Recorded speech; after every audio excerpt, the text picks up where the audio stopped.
Yang kedua, di bagian pendahuluan itu adalah fokus dan deskripsi fokus.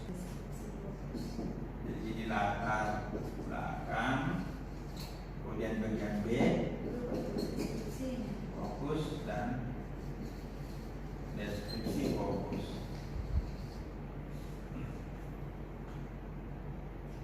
Jadi ini ada dua di sini. Ini tadi kronologi, sekarang ini kita jelaskan fokus penelitian kita.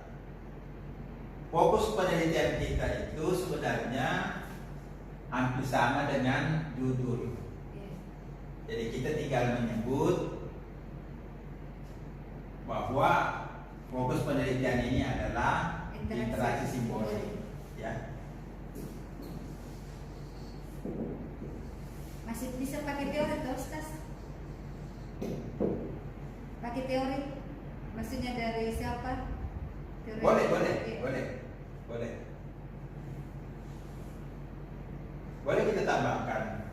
Tapi nanti ada deskripsi fokus, ya. Interaksi simbolik, bla bla bla bla bla. Nah, ini kita bisa buatkan poin, ya. 1 fokus, 2 deskripsi fokus.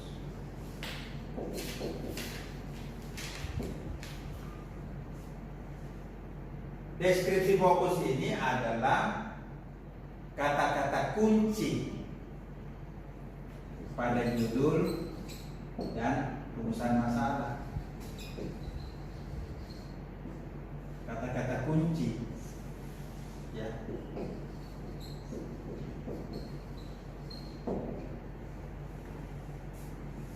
Kenapa ini perlu kita buatkan deskripsi? Ini semacam batasan penelitian. Karena kalau tidak dibatasi, menyulitkan kita untuk penelitian, menyulitkan kita ambil data, menyulitkan kita menyusun nanti hasil penelitian, menyulitkan juga pada saat ujian. Karena penguji bisa bertanya macam-macam di luar penelitian kita, makanya ini dibatasi penelitian kita. Jadi deskripsi fokus ini semacam batasan penelitian. Kalau di penelitian kuantitatif disebut definisi operasional. Kalau di kualitatif deskripsi fokus.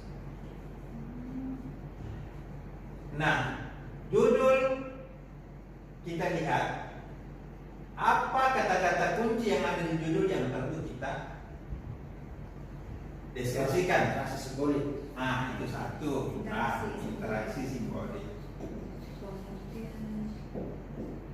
Kemudian pimpinan dan bawahan. Ya.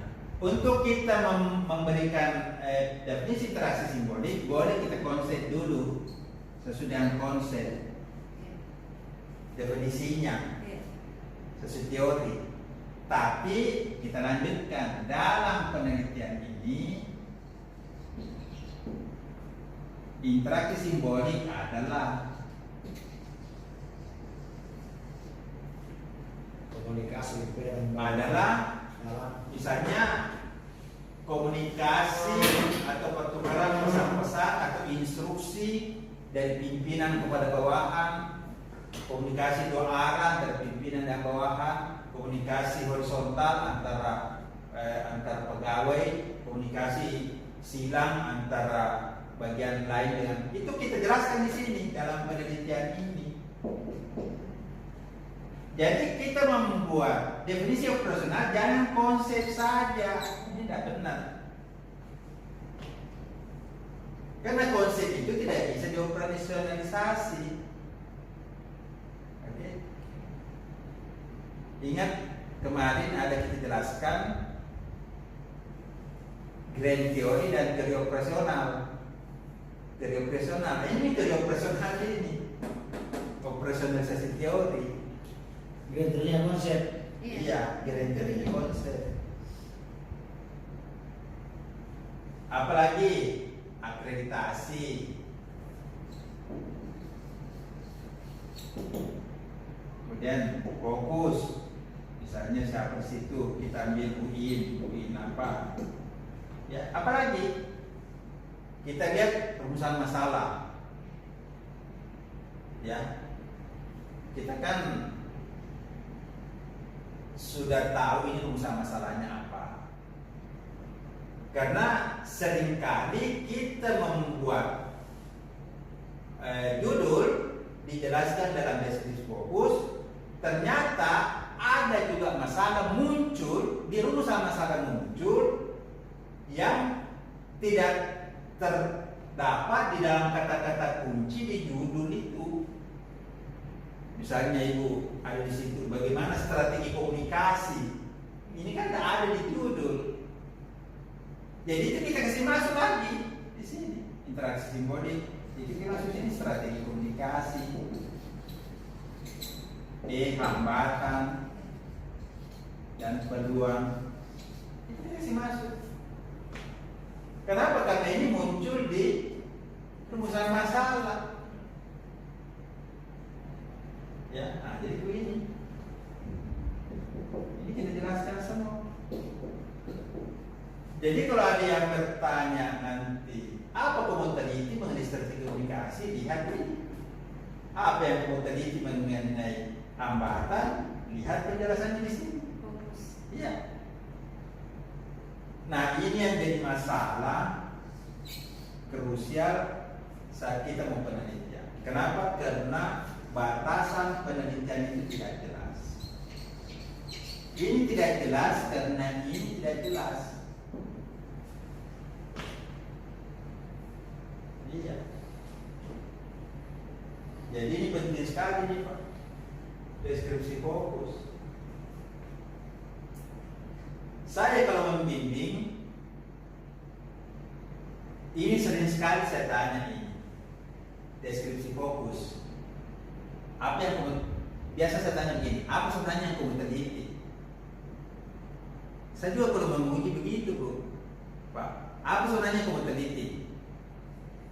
Dan ada saya dapatkan mahasiswa, dia menjelaskan apa yang mau dia teliti, beda dengan fokus dan rumusan masalahnya. Apa yang dijelaskan beda dengan apa yang ditulis.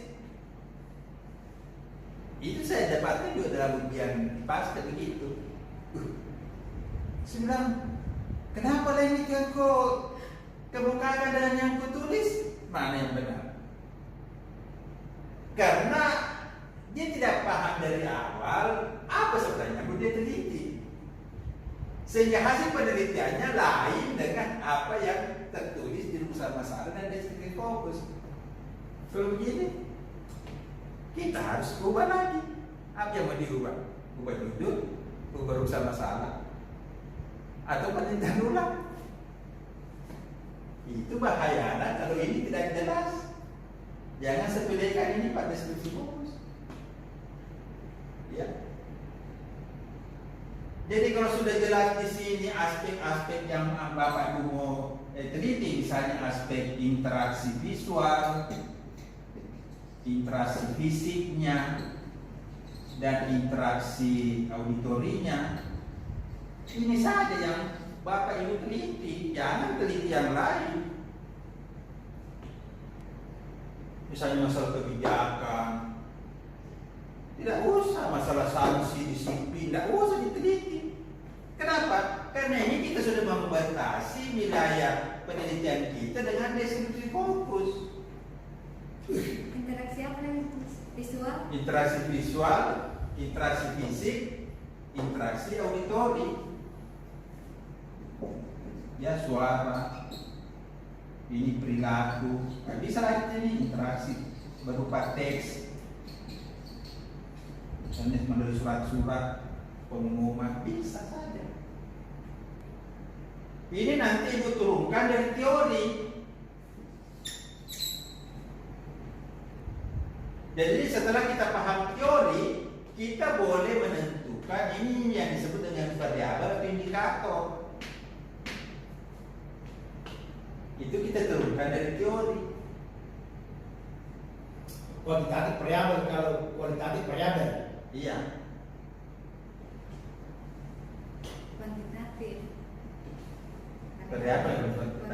Kalau kuantitatif variabel, kalau kualitatif indikator. Kalau kualitatif itu disebut fokus. Iya. Kalau kuantitatif disebut variabel. Tapi ini operasionalisasi teori semua, teori yang kita turunkan. Variabel itu artinya konsep yang punya nilai. Cuma dalam penelitian ini tidak dinilai secara kuantitatif, tapi ini kita turunkan juga menjadi operasionalisasi teori. Jadi istilah variabel sama indikator itu boleh kita pakai, walaupun dalam walaupun itu dalam kualitatif. Paham Bu? Jadi ini operasionalisasi teori membatasi penelitian supaya penelitian kita itu jelas. Kalau tidak jelas, bisa salah ambil data, bisa lain yang ada rumusnya masalah, lain yang kita teliti, bisa juga nanti itu menyulitkan dalam ujian. Buat rumusan masalah itu buat harus sesuai dengan fokus. Iya Pak, sudah dijelaskan itu kemarin kalau semua itu. Intinya Pak, begini, kalau saya pahami dari Pak Dokter, kalau kita meneliti kualitatif, maka kita berawal dari bidang. Kalau kita kuantitatif, berarti kita mulai dari fokus. Yes. Itu maksudnya. Kita belajar, kita berangkat dari teori. Iya. Ya, jadi kita menjelaskan dengan kata-kata sendiri. Ingat, deskripsi fokus itu dengan bahasa peneliti, dengan bahasa penulis, bukan bahasa teori. Deskripsi fokus tadi. Ya, kita jelaskan. Ada juga mahasiswa menulis konsep. Interaksi simbolik adalah bla bla bla menurut Min. Saya di jalan tengahnya, boleh itu, tidak apa-apa. Tapi sebut lagi menurut kau dalam penelitian ini bagaimana caranya menggunakan teori itu. Makanya sebelah tulis dalam penelitian ini interaksi simbolik yang dimaksud adalah bla bla bla. Tidak apa-apa ini ditulis. Tidak apa-apa, ada dulu teorinya kemudian kita sambung. Iya, tidak apa-apa.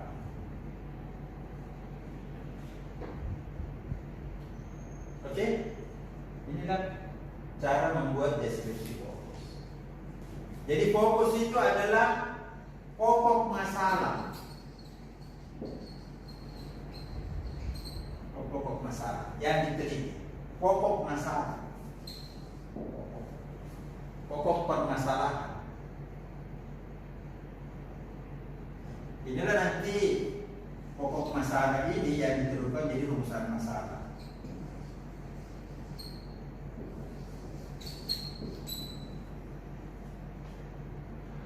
Jadi fokus adalah pokok masalah.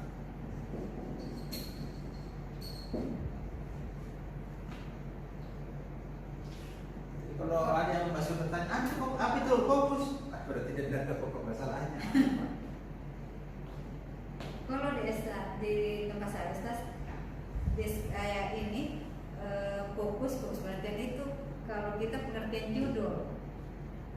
Pengertian judul. Iya. Biasanya berarti ini pengertian judul ini fokus penelitian. Kalau di sana pengertian judul kemudian yang cara lagi kita itu definisi personal, padahal bukan definisi personal. Kalau definisi personal saya tangkap dari Bapak itu adalah kuantitatif. Berarti kita tergabung di dalam itu. Iya. Ini kita pakai kualitatif, pakai juga kuantitatif. Iya.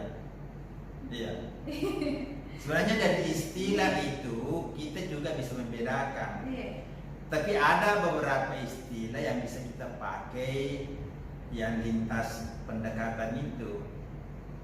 Tapi ada memang istilah harus kita pakai secara tepat. Misalnya secara responden dan informan itu memang harus kita pakai secara cocok. Kemudian variabel indikator itu kita boleh pakai di kuantitatif dan kualitatif. Boleh. Istilah teori itu boleh kita pakai di kuantitatif dan kualitatif. Tapi istilah kuesioner itu hanya dipakai di kuantitatif. Istilah kalau di penelitian kualitatif itu disebut dengan guide interview. Guide interview. Jadi situ ada 3 pedoman, ada pedoman wawancara, ada pedoman penelusuran dan ada pedoman observasi. Itu kalau kualitatif. Tapi kalau kuantitatif kita pakai kuesioner.